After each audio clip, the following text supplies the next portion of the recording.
लातूरच्या महाराणा प्रतापनगर जिथे अवैध दारूच्या विडख्याने एका 21 वर्षीय तरुणाचा बळी घेतला आहे। स्वतःच्या घरात गळफास लावून एका निष्पाप तरुणाने आपलं जीवन संपवलंय। या आत्महत्येमागे मुख्य कारण आहे परिसरात वर्षानुवर्षे उघडपणे सुरू असलेला अवैध दारूचा धंदा।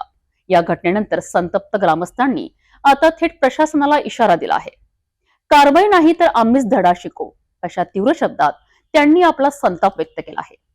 अवैध दारू विक्रीला आळा घालण्यात पोलीस आणि ग्रामपंचायत प्रशासनाला आलेले अपयश यामुळेच हे दुःखद पाऊल उचलले गेल्याचा आरोप ग्रामस्थ करीत आहेत।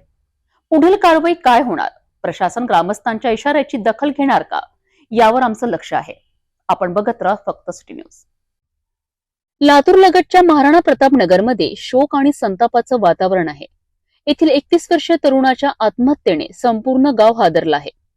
या घटनेनं अवैध दारू विक्रीचा भयावह प्रश्न पुन्हा एकदा ऐरणीवर आणला आहे। या तरुणाने दारूच्या व्यसनेतून मद्यधुंद अवस्थेत गळफास लावून आत्महत्या केल्याची प्राथमिक माहिती आहे।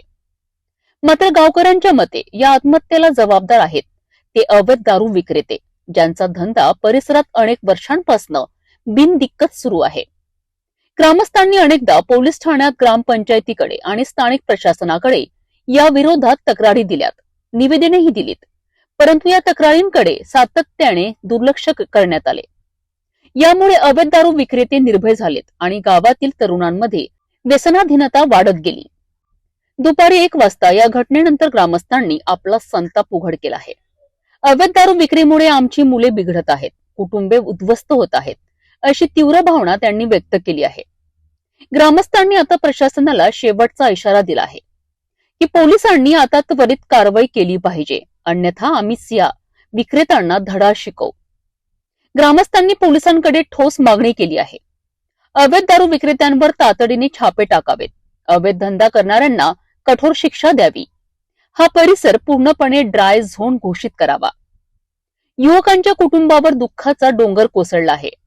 या घटनेनंतर प्रशासन किती प्रभावीपणे आणि कठोरपणे कारवाई करते याकडे सगळ्यांचं लक्ष लागलं आहे। सततच्या दुर्लक्षामुळे एका तरुणाचा गेलेला जीव हे प्रशासनाच्या निष्क्रियतेचं कटू वास्तव आहे।